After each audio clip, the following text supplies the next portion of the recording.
The rise of social enterprise over the last 10 years, I think, reflects the way there's a search for a new economic model, a sense that the idea that, progress is just about businesses creating profits is too narrow a definition.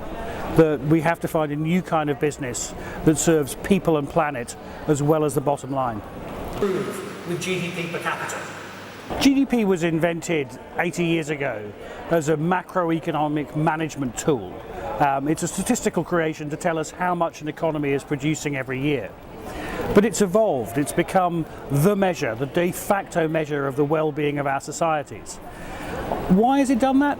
I think because it's a useful statistic for economic management, but also it's a very simple and clear political idea. It's a single number and it goes up and it goes down. And that means it works very well for political purposes. If I'm a president, I can say I've done a great job because GDP has gone up 5% a year when I've been president. And so it's a very simple idea that can be communicated to the public, which is how it's going to capture public imagination. I mean, it's interesting that from the moment it was created, people have been criticising the use of GDP as being a measure of the well-being of our societies. From its creator, Simon Kuznets, in the 1930s. In the 1960s, Robert Kennedy made a famous speech where he criticised GDP. So the problems have always been known. But it's really in the last 10 years, I think, that the world has been ready for a change. The world has realised that we really, really urgently need alternative ways of measuring the well-being of our societies. The Social Progress Index is a new way of looking at the well-being of our societies, measured entirely in terms of the real things that matter to real people, only based on social and environmental outcomes. There's no GDP, there's no economic indicators in the Social Progress Index model. We're measuring, does everyone have the basic needs for survival? Does everyone have the building blocks to improve their lives? And does everyone have the opportunity to pursue their hopes and dreams without impediment? And for us, those three dimensions come together and form a definition of social progress and what it means to be a good society.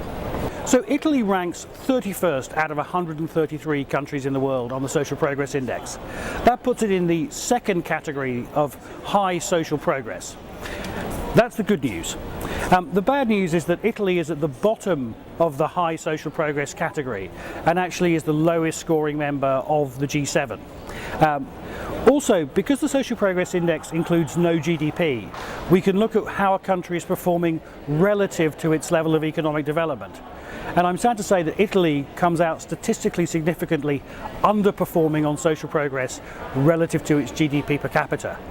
And that seems to be reflected as we look in detail at the model in issues around safety, access to information, ecosystem sustainability, personal freedom and choice, and access to higher education. Those are all areas where Italy's performance is weaker than you'd expect for a country of this GDP per capita. Environmental sustainability. Now this is an interesting one. I think the first step to living better as a planet is we have to change the conversation. We have to change the way we talk about our societies. And that's what the Social Progress Index is truly trying to do.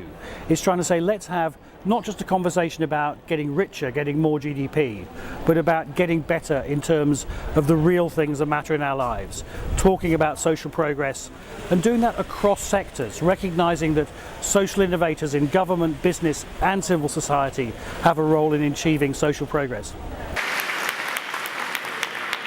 Thank you so much.